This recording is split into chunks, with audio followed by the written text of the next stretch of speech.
नमस्कार, आर के दांगी चैनल में आपका स्वागत है। आज के वीडियो में हम बात करेंगे Madhya Pradesh ITI training officer भर्ती का जो सिलेबस है, परीक्षा पैटर्न है, योग्यता को लेके हम बात करेंगे, क्योंकि अलग अलग चैनल्स पर थोड़ा सा मिस इन्फॉर्मेशन दे दी गई है, वो मैं इस वीडियो में कवर करूंगा। और साथ ही साथ दोस्तों, कौन कौन से ट्रेड में कौन कौन से बच्चे अप्लाई कर सकते हैं, ये मैं क्लियरली आपको बताऊंगा पॉइंट वाइज। और इसके साथ साथ मैं एग्जाम पैटर्न पे भी आपको बता देता हूँ किस तरीके के क्वेश्चन आते हैं। साथ ही एक दो अनाउंसमेंट और हैं। लेकिन दोस्तों, अगर चैनल सब्सक्राइब नहीं किया है तो चैनल को सब्सक्राइब करके बेल आइकन को ऑन कर लें, और जिससे कि आने वाला हर वीडियो हर अपडेट आप तक पहुंच सके। देखिएगा कि गलत जानकारी बहुत परेशान कर देती है, तो आपके पास बहुत सारे अवेलेबल हैं रिसोर्सेज, लेकिन यहाँ पर आपको सही सटीक ऑफिशियल इन्फॉर्मेशन दी जाती है हमारे चैनल पर।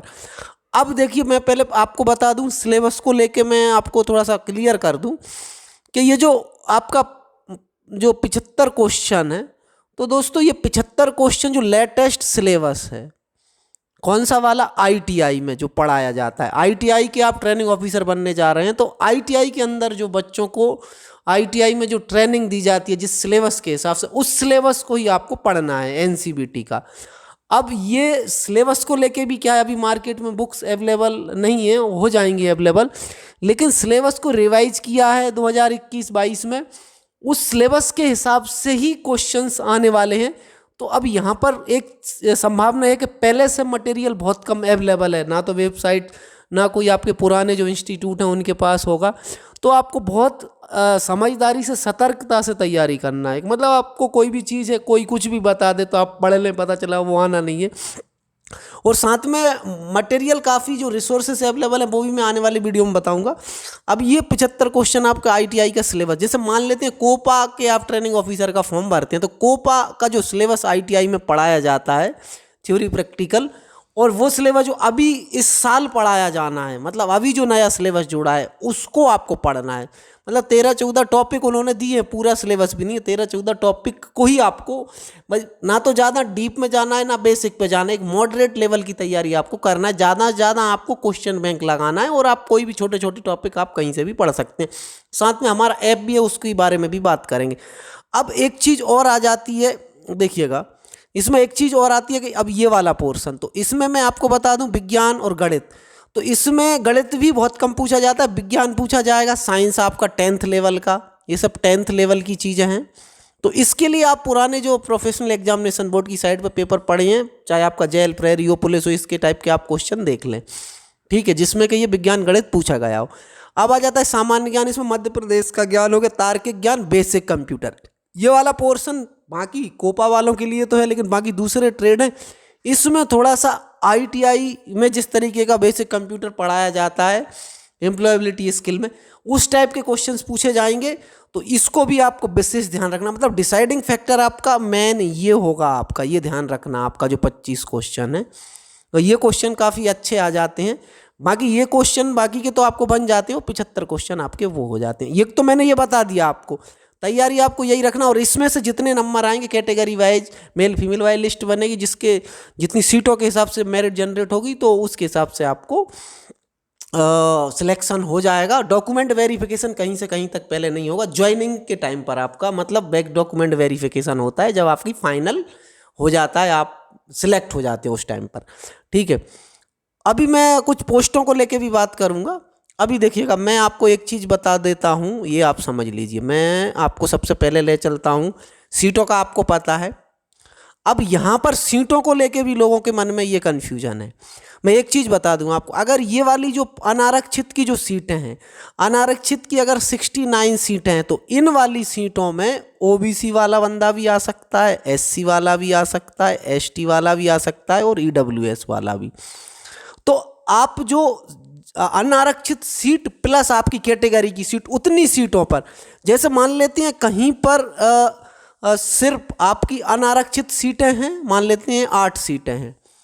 अब मान लेते हैं वहाँ पर एससी की सीट नहीं है या ओबीसी की सीट नहीं है, तो आपको ये वाली सीटों में आपका सिलेक्शन हो सकता है। ओबीसी, एससी, एसटी वाले वो सामान्य वर्ग की जो मतलब अनारक्षित सीट पर अप्लाई कर सकते हैं। ये पॉइंट आप अच्छे से समझ लें। इसके लिए आप चाहें तो मैं डिटेल वीडियो भी दे दूंगा, मेरिट कैसे बनती है वो भी मैंने इस पर अपने चैनल पर बनाया है। अब आ जाती है बात ट्रेड वाइज वैकेंसी की बात करें, ये कहीं कहीं लोगों को ये कन्फ्यूजन हो रहा है। जैसे ये अभी मैं बता देता हूँ आपको, जैसे कौन सा लें हम, एक मिनट फिर से थोड़ा सा और इसको करते हैं मुझे। जैसे मान लेते हैं कोपा की सीटें हैं, जैसे टोटल ये सामान्य की सीटें कितनी, अनारक्षित 14 सीटें हैं, ठीक है। थोड़ा सा हम इसको नीचे करके ले आते हैं, हाँ यहाँ से देख लेते हैं हम, जिसमें आपको ऊपर कैटेगरी भी दिखती रहे साथ में। जैसे आप समझ इलेक्ट्रीशियन हम समझ लेते हैं, यहाँ से इलेक्ट्रीशियन में कितनी है अनारक्षित 14 सीटें। अब एससी वाली हैं 8 सीटें, तो ये 8 + 14 इतनी सीटें हैं एससी के लिए। ये 14 कैटेगरी में जोड़ दो आप, ये ईडब्ल्यूएस की 4 और 14 मतलब 18 सीटें हो गई इसके लिए, मतलब 18 सीटों में से इस पर सिलेक्शन हो सकता है। लाइकवाइज अन्य पिछड़ा वर्ग की 13 ये हो गई, और ये हो गई, ये आपकी कितनी हो गई, आपकी 27 हो गई सीटें। तो यहाँ पर भी आपका नाम आ सकता है आरक्षित में, और फिर मेरिट बनेगी आपकी बाकी अन्य पिछड़ा वर्ग की। तो आप उसमें कैटेगरी जो रिजर्व है वो एक दूसरे की सीट नहीं ले सकते, लेकिन जो रिजर्व वाली कैटेगरी है वो अनारक्षित में जा सकती है। ये आप समझ लीजिए, ये मैंने बता दिया, ये आपको कहीं नहीं मिलेगा जानने को। अब मैं आ जाता हूँ, जैसे एक बंदा ये है, अब ये कोई बोलेगा कि यार इसमें ये नहीं निकली है, तो ये मैंने आपको बता दिया है सभी का, चाहे आपकी संविदा वाली हो और संविदा वाली हो। अब मैं थोड़ा सा योग्यता को लेके आपका कन्फ्यूजन दूर कर देता हूँ भैया, योग्यता को लेके आप समझिएगा। अब यहाँ हम एक बार देख लें फिर से, योग्यता को लेके देखिएगा, सभी योग्यता चाहे वो संविदा वालों के लिए हो चाहे दूसरे के लिए हो, योग्यता वही रहने वाली है। जैसे इलेक्ट्रॉनिक मैकेनिक की बात कर लूँ मैं यहाँ पर, बहुत सारे लोगों ने ये बोल दिया कि भाई वेल्डर वाला फिटर में भर सकता है, तो ऐसा नहीं है। ये आपको एक एक चीज़ मैं बताऊंगा यहाँ पर, ये देखिएगा। ये सबसे ऊपर हमने चलो इलेक्ट्रॉनिक मैकेनिक छोड़ देते हैं हम, इसके अलावा कुछ हम ऐसे ही निकालते हैं, जैसे डीजल मैकेनिक। चलिए हम डीजल मैकेनिक पे आ जाते हैं। 40 पद हैं डीजल मैकेनिक के। अब 40 पदों में देखिएगा, ये ईडब्ल्यूएस अनारक्षित के हो गए 6, इस टाइप से तो वो कोई भी अप्लाई करेगा, मैंने पहले ही बता दिया है। वेतनमान आपका 32,800 प्लस डीए जुड़ता है। अभी वो 70, 80, 90% वाला चलता है सैलरी, आपकी 25,000 बनेगी। लेकिन अगर वो नियम चेंज कर दिया, पहले साल में 70%, दूसरे साल में 80%, 90%, तो वो वाला अगर नियम बदल गया तो पूरी सैलरी मिलेगी। अगर नहीं बदला तो फिर आपको सैलरी कम मिलेगी, जो यहाँ दिख रही है वो नहीं मिल पाएगी। अब ये किसी ने बोला है हमको कि 2 वर्षीय, ये जो एक चीज़ यहाँ पे देखने को मिल रही है आपको, ये आपको समझना है। ये मल्टी स्किलिंग कोर्स होते थे सीओई के अंतर्गत। सीओई होता था 2 वर्ष का course, centre of excellence multi skilling course होते हैं 2 साल के। अभी तो नहीं होते, पहले होते थे, ये डीजीटी नहीं बताया था। इसमें क्या होता था, जैसे फिटर, वेल्डर, ये मतलब 3-4 ट्रेड, कॉमन कैटेगरी के ट्रेड का थोड़ा थोड़ा सभी, उनमें 4 एक ट्रेड का पढ़ा दिया जाता था।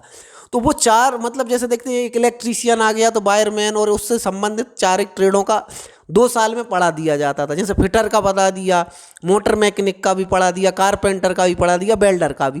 तो ये चारों टाइप के काम 2 साल में सिखा देते थे, तो उनको बोलते थे हम सीओई कोर्स। तो वो अगर आपने किया है तो तब आप अप्लाई कर सकते हैं। लेकिन किसी बंदे ने बोल दिया है कि भाई वो तो सभी ट्रेड के लिए अप्लाई कर सकते हैं, कारपेंटर वाले ये कर सकते हैं, तो ऐसा नहीं है। अच्छे से समझ लें, संबंधित ट्रेड में आईटीआई का मतलब वही होता है कि अगर आपने वेल्डर से आईटीआई किया है तो फिर आप वेल्डर के टीओ के लिए अप्लाई कर पाएंगे जी, क्योंकि वेल्डर की सीटें नहीं निकली हैं।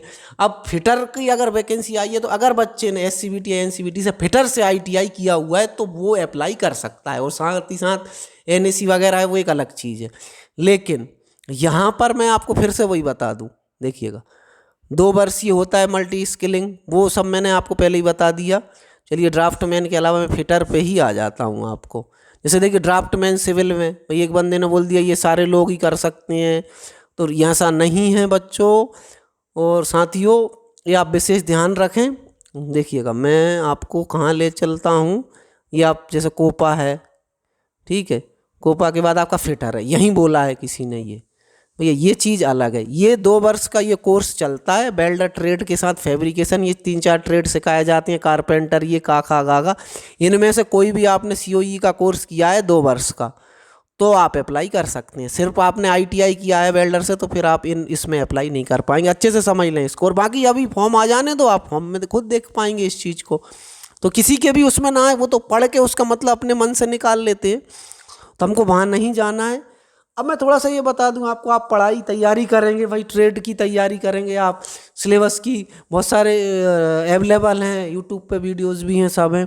साथ ही साथ हमारा खुद का ऐप भी है, उसके बारे में भी हम बता देते हैं।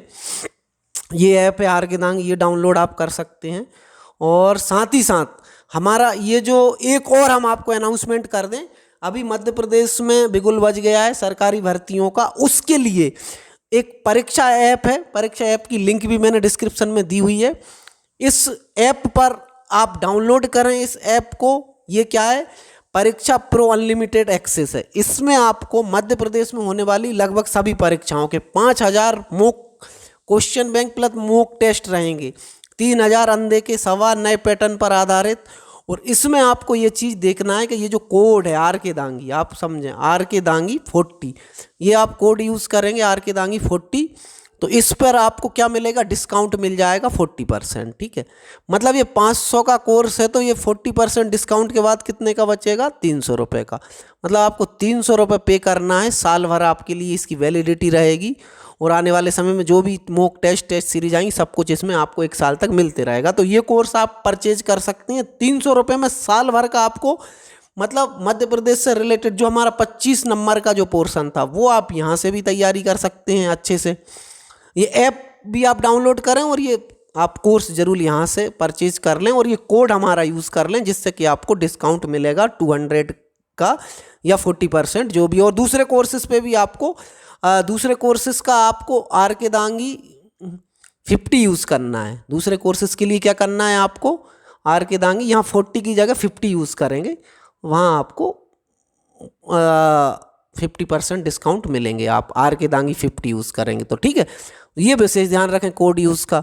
तो ये मैंने बता दिया है आपको। इसी तरह मैं आपको देखिएगा, अभी परीक्षा ऐप के बारे में मैंने बता दिया, आप आर्केदांगी ऐप डाउनलोड कर लें।